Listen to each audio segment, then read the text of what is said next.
Organ donation کا اسلام میں کیا حکم ہے؟ کیا گانا سننے سے وضو باطل ہو جاتا ہے؟ کیا سسرال والوں سے پردہ ضروری ہے؟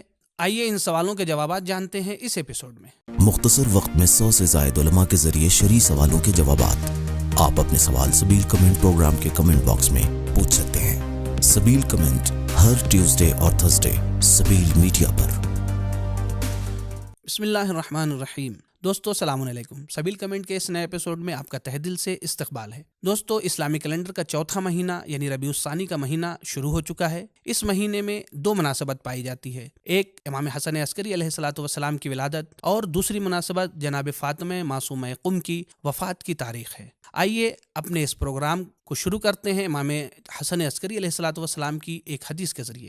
امام حسن عسکری علیہ الصلوۃ والسلام فرماتے ہیں: قولوا للناس حسنا مؤمنهم ومخالفهم اما المؤمنون فيبسط لهم وجهه واما المخالفون فيكلمهم بالمدارات لاجتذابهم الى الايمان۔ امام حسن عسکری علیہ الصلوۃ والسلام نے فرمایا، لوگوں سے اچھی طرح سے بات کرو، چاہے وہ مومن ہوں یا مخالف ہوں۔ اگر مومن ہیں پھر بھی ان سے نرمی سے اور اچھے طریقے سے پیش آؤ، اور اگر مخالف ہیں پھر بھی ان سے نرمی اور بہترین انداز میں گفتگو کرو تاکہ ان کے اندر ایمان کی کشش پیدا ہو سکے۔ تو دوستو آئیے اس نورانی حدیث کے ساتھ چلتے ہیں اپنے پہلے سوال کی طرف۔ کیا سسرال والوں سے پردہ کرنا ضروری ہے؟ سب سے پہلے تو یہ بات پیش نظر رہے کہ حجاب ایک واجب امر ہے۔ لڑکی کو ہر اس شخص سے پردہ کرنا چاہیے جو نامحرم ہے۔ ظاہر ہے شادی کے بعد جب لڑکی اپنے سسرال جاتی ہے تو وہاں بھی ہر اس شخص سے پردہ کرنا واجب ہے جو اس کے لیے نامحرم ہے، جیسے جیٹھ، دیور یا ان کے بالغ لڑکے اور دوسرے رشتہ دار جو آتے جاتے رہتے ہیں۔ ہمارے برصغیر ہند و پاک کی رسم اور طرز زندگی یہ ہے کہ وہاں زیادہ تر جوائنٹ فیملی ہوتی ہے، اس لیے لڑکی جب شادی کر کے اپنے سسرال جاتی ہے تو اس کے لیے یہ مشکل درپیش ہوتی ہے کہ جوائنٹ فیملی میں پردہ کیسے کرے۔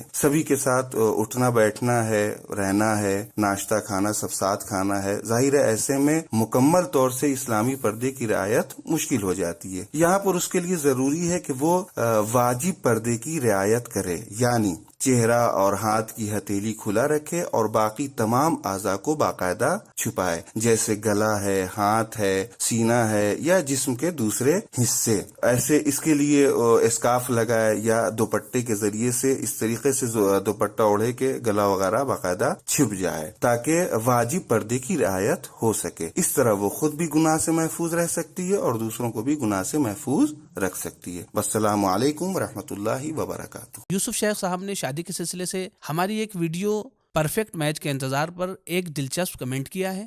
ماشاءاللہ زبردست ویڈیو کلپ جس نے میرے نظریے کو بدل دیا۔ ہم نے شادی کے لیے رشتے کا معیار بدل دیا۔ لڑکے لڑکی میں جس چیز کو اہمیت دینا تھا اس کو فراموش کر کے دنیا داری کو فضیلت دے رہے ہیں۔ الحمدللہ اس ویڈیو سے میری اصلاح ہو گئی۔ جزاک اللہ سبیل میڈیا ٹیم۔ آرگن ڈونیشن کا اسلام میں کیا حکم ہے؟ سستانی صاحب کی نظر میں یہ ہے کہ انسان اپنے جسم کے صرف اس حصے کو ڈونیٹ کر سکتا ہے کہ جس کی وجہ سے اس کے جسم پر قابل توجہ نقصان نہ پڑ رہا ہو، لیکن جیسے کھال ہے، غدود ہے، یہ ان سب کو ڈونیٹ کر سکتا ہے۔ یا ایک کڈنی کی، البتہ اس کی شرط یہ ہے کہ دوسری کڈنی اس کی سالم ہو اور اس کے جسم پر اثر بھی نہ پڑ رہا ہو۔ لیکن وہ اعضاء، وہ جسم کے حصے جو ان کی وجہ سے انسان کے جسم میں قابل توجہ نقصان ظاہر ہوتا ہے، جیسے ایک آنکھ دے دے یا دل دے رہا ہے یا ہاتھ یا پیر، اس کا دینا جائز نہیں ہے۔ دوسری بات یہ ہے کہ وہ اعضاء، وہ جسم کے حصے کہ جن کو دیا جا سکتا ہے، ان کے بدلے میں انسان پیسہ بھی لے سکتا ہے۔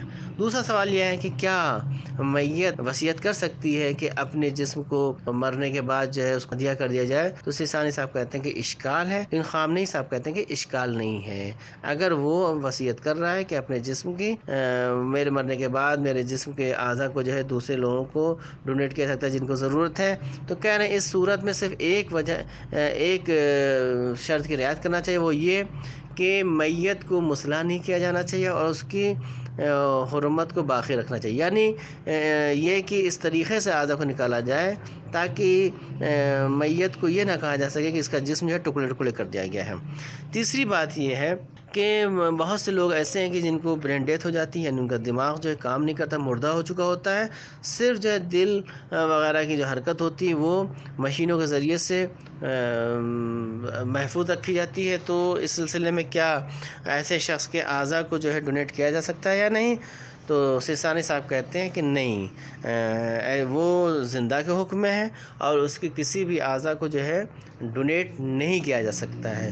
لیکن خامنئی صاحب کہتے ہیں کہ ایسے وہ اگر اس کی اجازت تھی تو اس سلسلے میں اگر اس کی مرنے میں اس کسی اعضا کے دینے کے ذریعے سے اس کے مرنے میں موت میں جلدی نہیں ہو رہی ہے، اس پر اثر نہیں پڑ رہا ہے، تو اس صورت میں اس کے اعضا کو، جسم کے حصے کو دوسروں کو ڈونیٹ کیا جا سکتا ہے.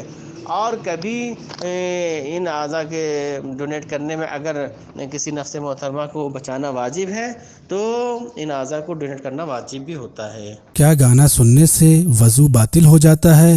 7 چیزوں سے وضو باطل ہوتا ہے، جس میں سے نمبر 1 پیشاب یا وہ مشکوک رطوبت کہ جو پیشاب کے بعد اور استبراء سے پہلے نکلتی ہے، ظاہراً وہ پیشاب کے حکم میں ہوتی ہے، لہٰذا اس سے وضو باطل ہوتا ہے. 2 پخانہ. 3 معدے اور آنتوں سے خارج ہونے والی ہوا جو اپنے مخصوص مقام سے خارج ہو تو وضو باطل ہو جاتا ہے. نمبر 4 نیند، ایسی نیند کی جس کی وجہ سے انسان نہ آنکھوں سے دیکھ سکے اور نہ کان سے سن سکے، یعنی عرف عام میں کہا جاتا ہے کہ ایسی نیند کی جو آنکھ اور کان پر غالب آ جائے، اس سے وضو باطل ہو جاتا ہے. 5 ایسی حالت جس میں عقل زائل ہو جاتی ہے، مثلا دیوانگی، مستی یا وغیرہ. 6 عورت کا استحاضہ جس کی وجہ سے وضو باطل ہو جاتا ہے. اور 7 جنابت، بلکہ احتیاط مستحب کی بنیاد پر ہر وہ کام کے جس کے لیے غسل کرنا ضروری ہوتا ہے، ان چیزوں سے وضو باطل ہو جاتا ہے. باقی اس کے علاوہ گانا سننے سے یا گالی دے دینے سے، یا مثال کے طور پہ مشہور ہے ہمارے معاشرے میں کہ کسی نامحرم کو دیکھ لینے سے وضو باطل نہیں ہوتا. دوستو، جب بھی ہم کسی اسلامک، مذہبی اور دینی ویڈیو کو دیکھیں تو کوشش کریں اس پر عمل کریں، اپنی زندگی میں اس میں بتائے گئے اصول کے اوپر عمل کرنے کی کوشش کریں. اور ہماری آپ سے یہ ریکویسٹ ہے کہ جب بھی آپ ہماری ویڈیو کو دیکھیں تو اس پر اپنی رائے اور کمنٹ ضرور دیا کریں. تو دوستو، یہ تھا ہمارا آج کا پروگرام. امید کرتے ہیں کہ آپ کو پسند آیا ہوگا اور آپ کے نالج میں اضافے کا سبب بنا ہوگا. اگر آپ ہمیں سپورٹ کرنا چاہتے ہیں تو پیٹریون کے ذریعے سے منتھلی ممبرشپ حاصل کریں. پھر سے نئے سوالوں اور ان کے جوابات کے ساتھ حاضر ہوں گے. تب تک کے لیے اجازت دیں. خدا حافظ. فی امان اللہ.